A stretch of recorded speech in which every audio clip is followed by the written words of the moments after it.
નમસ્કાર વિદ્યાર્થી મિત્રો, મારી યુટ્યુબ ચેનલ વિદ્યાદીપમાં આપ સૌનું હાર્દિક સ્વાગત છે। મિત્રો, આજના વિડીયોની અંદર આપણે ધોરણ 8મો વિષય છે હિન્દી, તેમાં પ્રથમ સત્રનો પાઠ 7મો। આ પાઠનું નામ છે સોચ અપને અપને। આ પાઠના અભ્યાસ અને સ્વાધ્યાયના જેટલા પ્રશ્નો આપેલા છે તેના જવાબો વિશે આજે આપણે આ વિડીયોની અંદર જોવાના છીએ। વિદ્યાર્થી મિત્રો, જો તમે મારી ચેનલમાં નવા હોય તો મારી ચેનલને જરૂરથી સબસ્ક્રાઇબ કરો, વિડીયો લાઈક કરો, શેર કરો અને બેલ નોટિફિકેશન આઇકોન ઓન કરો, જેથી આગળના દરેક નવા વિડીયોની નોટિફિકેશન તમારા મોબાઈલની સ્ક્રીન પર મળી શકે। તો ચાલો વિદ્યાર્થી મિત્રો શરૂ કરીએ। ધોરણ 8મો વિષય છે હિન્દી, તેમાં પ્રથમ સત્રનો પાઠ 7મો, સોચ અપને અપને। તેમાં પ્રશ્ન આપેલો છે કે નીચે दिए गए चित्रों को ध्यान से देखिए, फिर उन पर आधारित प्रश्नों पर कक्षा में वाद विवाद करवाइए। विद्यार्थी मित्रों, અહીં બે ચિત્રો આપેલા છે જે તમે જોઈ શકો છો। આ બે ચિત્ર શેના છે? તો કે આ ચિત્ર છે એક ગામડાનું છે અને આ ચિત્ર છે એક શહેરનું છે। તો અહીં આ બે ચિત્ર છે તેને જોયાને તેના આધારે આપણે પ્રશ્નોનો વાદ વિવાદ એટલે કે ચર્ચા કરવાની છે। તો ચાલો જોઈએ। पहलो प्रश्न है, दोनों चित्रों में क्या अंतर है? जवाब, दोनों चित्रों में एक चित्र गांव का और दूसरा नगर का है। गांव के चित्र में नदी है, उसके घाटों पर नहाते, कपड़े धोते, पानी भरते और काम करते लोग हैं। गांव में कच्चे घर है, लोग मामूली कपड़े पहने हुए हैं, लेकिन गांव में बड़ी शांति का वातावरण है। नगर के चित्र में चौड़ी और दो तरफा सड़क है, पक्के मकान है, सड़क पर वाहन चल रहे हैं, वाहनों के कारण शोर है, लोग आधुनिक वेशभूषा में है। त्यार पछी बीजो प्रश्न है, गांव तथा नगर के जीवन में क्या अंतर है और तुम्हें कौन सा जीवन सूचिकर लगता है, क्यों?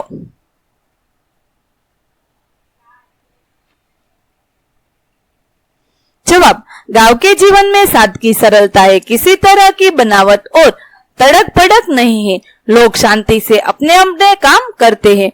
नदी कुएं का पानी पीते हैं, वे अपने खेतों में उगाया अनाज तथा ताजी सब्जियां खाते हैं। लोग कच्चे घरों में रहते हैं, पर उनका जीवन प्रकृति के बहुत नजदीक होता है। नगर के जीवन में तड़क भड़क और बनावट अधिक होती है, लोग आधुनिक और फैशनेबल कपड़े पहनते हैं, वे पक्के मकानों में रहते हैं, वे नल का पानी पीते हैं और बाजार से अनाज तथा फल सब्जी खरीद कर खाते हैं। नगर की सड़कों पर वाहनों का हमेशा शोर होता है, लोग दुकानों, बैंकों और दफ्तरों में काम करते हैं। नगर के जीवन में शांति नहीं होती, लोगों का जीवन प्रकृति से बहुत दूर होता है। नगर के जीवन में अनेक दोष है, फिर भी मुझे यहाँ का जीवन ही पसंद है।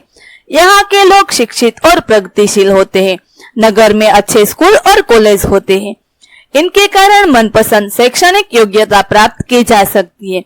अनेक संस्थाएं, पुस्तकालय आदि व्यक्ति की योग्यता बढ़ाने में सहायक होते हैं। उन्नति के जितने अवसर नगर में है उतने गांव में नहीं, इसीलिए मुझे नगरीय जीवन की रुचिकर लगता है। ત્યાર પછી પ્રશ્ન નંબર 3 છે, क्या तालाब का जल पीने के लिए योग्य है? यही नहीं तो क्यों? तो तेना जवाब में आवशे, तालाब का जल पीने के लिए योग्य नहीं होता। तालाब चारों ओर से बंद होता है, उसमें चारों ओर से बाहर की धूल मिट्टी गिरती है, पेड़ों के पत्ते गिरकर सड़कें सड़ते रहते हैं, लोग तालाब के किनारे कपड़े धोते हैं और जानवरों को नहलाते हैं। यह सारी गंदगी तालाब के जल को दूषित कर देती है। यह दूषित जल पीने से हैजा, पेचिश आदि तरह तरह की जानलेवा बीमारियां होने की पूरी संभावना रहती है। इसीलिए तालाब का जल पीने के योग्य नहीं होता।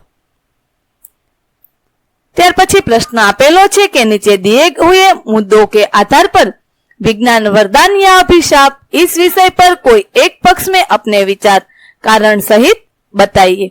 विद्यार्थी मित्रों, અહીં આપણે વિજ્ઞાન વરદાન યા અભિશાપ તેના વિશે અહીં જેટલા મુદ્દાઓ આપેલા છે તેના વિશે આપણે આપણો વિચાર રજૂ કરવાનો છે આ મુદ્દાનો ઉપયોગ કરીને। તો ચાલો જોઈએ। प्रत्येक वस्तु को दो पहलू होते हैं, एक पहलू उसकी अच्छाइयां बताता है, दूसरे में उसकी बुराइयां दिखाई जाती है।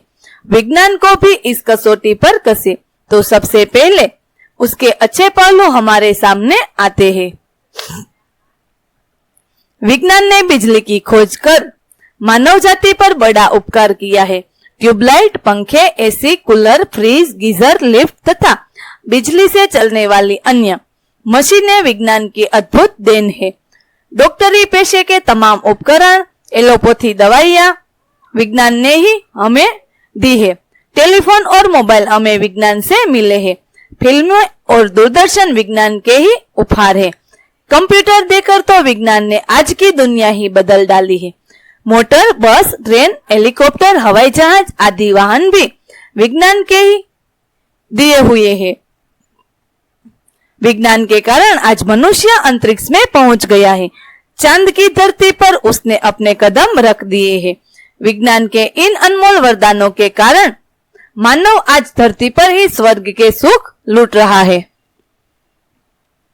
इन सब वैज्ञानिक आविष्कारों के साथ ही विज्ञान ने बंदूक, पिस्तौल, परमाणु बम जैसे हिंसा और विनाश के साधन भी हमें दिए हैं। विज्ञान के कारण आज जल, थल और वायु में प्रदूषण भी बढ़ा है। इसमें संदेश नहीं कि ये विज्ञान के अभिशाप है, परंतु विज्ञान के वरदानों की तुलना में उसके अभिशाप खतरनाक होने पर भी कमजोर पड़ जाते हैं। सच तो यही है कि यदि विज्ञान न होता तो मानव जाति आज भी वही जीवन जीती जो आदिकाल में जंगलों में रहने वाले लोग जीते थे। इसीलिए हमें विज्ञान को वरदान और आधुनिक वैज्ञानिकों का आभार मानना चाहिए। उनके प्रयत्नों से ही हमें वे वैज्ञानिक सुविधाएं मिली है। ત્યાર પછી પ્રશ્ન પૂછ્યો છે કે કોણ શક્તિશાળી है, कलम या तलवार? अपने विचार कारण सहित बताइए। कलम लिखने का काम करती है, तलवार युद्ध में काम आती है। कलम के साथ दिमाग की शक्ति जुड़ी है, तलवार के साथ शारीरिक बल जुड़ा है। कलम कविता, कहानी, उपन्यास, जीवन चरित्र आदि लिखती है। तलवार गले काटती है और खून बहाती है। कलम आनंद देती है, उससे समाज में सुख शांति का प्रसार होता है। वह लोगों के दिल जीतती है, वह बुरों को अच्छा बनाती है। रामायण पढ़कर कितने ही रावण राम बन गए। गांधी जी की आत्मकथा ने कितने ही बुरे लोगों को अच्छा बना दिया। व्यास, वाल्मीकि, कालिदास, तुलसीदास, रविंद्रनाथ टैगोर, शेक्सपियर आदि कलम के कारण मरकर भी अमर हो गए। कलम ने कई सिंहासन पलट दिए हैं। फ्रांस की राज्य क्रांति रूसो, वाल्टेयर की कलम की ताकत से ही हुई थी। तलवार रक्षा का साधन जरूर है, पर उसकी शक्ति कुछ समय तक ही रहती है। कलम की शक्ति युग युग तक छाई रहती है। इसीलिए मेरे विचार से तलवार की अपेक्षा कलम ही अधिक शक्तिशाली है। ત્યાર પછીનો પ્રશ્ન છે, निम्नलिखित सामग्री पढ़िए और उसके आधार पर प्रश्नों के उत्तर दीजिए। विद्यार्थी मित्रों, અહીં તમારે આ વાંચી લેવાનું છે અને તેના આધારે આપણે પ્રશ્નોના જવાબ આપવાના છે। बहुत दूर जन्म ले रहा है धरती जैसा ग्रह, तो આના આધારે આપણે પ્રશ્નોના જવાબ આપવાના છે। પહેલો પ્રશ્ન છે, अंतरिक्ष की किस घटना से वैज्ञानिक उत्साहित है? जवाब, वैज्ञानिक इस घटना से उत्साहित है कि अंतरिक्ष में पृथ्वी जैसा एक नया ग्रह जन्म ले रहा है। बीजो प्रश्न, पृथ्वी जैसा ग्रह बनने के लिए अंतरिक्ष में किस प्रकार की स्थिति होना आवश्यक है? जवाब, पृथ्वी जैसा ग्रह बनने के लिए यह आवश्यक है कि अंतरिक्ष में पानी मौजूद हो, उसके साथ धूल मिट्टी की परत हो, ऐसी चट्टानें हो जिनसे पृथ्वी की ऊपरी परतों का निर्माण हुआ हो। ત્યાર પછી ત્રીજો પ્રશ્ન છે, રેખા ખીંચકર સહી મિલાપ કરે। 424 प्रकाश वर्ष पृथ्वी से नए ग्रह की दूरी, 1.6 करोड़ वर्ष नए ग्रह की उम्र, 10 करोड़ वर्ष पूर्ण ग्रह बनने में लगने वाला समय। स्पिट्जर स्पेस नासा का टेलीस्कोप कैरी, शिष्य वैज्ञानिक। ત્યાર પછી પાઠ 7 નો સ્વાધ્યાય આપેલું છે, તેમાં પહેલો પ્રશ્ન છે, उदाहरण के आधार पर उपसर्ग लगाकर शब्द पुनः लिखिए। भिन्न तो विभिन्न, અહીં આપણને આપેલા છે વર્ણ, તેનો ઉપયોગ કરી શબ્દોનો ઉપયોગ કરી અને આપણે ઉપસર્ગ લગાડી અને શબ્દ પૂર્ણ ફરીથી લખવાનો છે। देश तो विदेश, पक्का तो अधपक्का, गम तो दुर्गम, योग तो प्रयोग, जीव तो निर्जीव, बल तो निर्बल, समझ तो गैरसमझ, सुविधा तो अविसुविधा અને વાંછિત તો અવાંછિત। ત્યાર પછી બીજો પ્રશ્ન, ઉદાહરણ के आधार पर प्रत्यय लगाकर शब्द पुनः लिखिए। ઈ, તા, ઈત અને ઈક એ શબ્દનો ઉપયોગ કરી અને આપણે પ્રત્યય લગાડી અને શબ્દ પૂર્ણ કરવાનો છે। નિયમ તો નિયમિત, વિદેશ તો વિદેશી, પ્રકૃતિ તો પ્રાકૃતિક, પુત્ર તો પુત્રી, લાપરવાહ તો લાપરવાહી, ચંચલ તો ચંચલતા, यंत्र तो यांत्रिक, मानव तो मानवता અને हस तो हसी। ત્યાર પછી ત્રીજો પ્રશ્ન છે, चित्र के आधार पर काव्य की रचना कीजिए। વિદ્યાર્થી મિત્રો, આ ચિત્ર આપેલું છે તેના આધારે કાવ્ય બનાવવાની છે। તો ચાલો જોઈએ કાવ્ય બનાવી છે। ઘડી લગી દીવાલ પર, टिक टिक करतू चलती है, दिन हो चाहे रात हो, जाड़ा या बरसात हो, कभी नहीं तो रुकती है।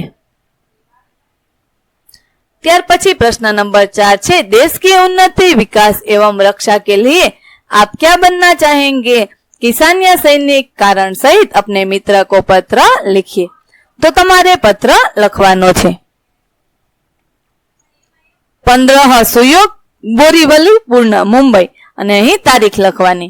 ત્યાર પછી પ્રિય મિત્ર રાજ, સપ્રેમ નમસ્તે, बहुत दिनों के बाद तुम्हारा पत्र आया।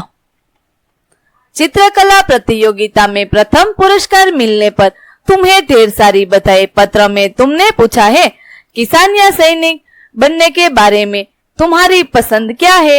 बड़ा टेढ़ा सवाल है, क्योंकि हमारे देश में किसान और सैनिक दोनों का महत्व है। यदि जवान राष्ट्र का रक्षक है तो किसान हमारा अन्नदाता है। फिर भी मैं तो किसान बनना ही पसंद करूंगा।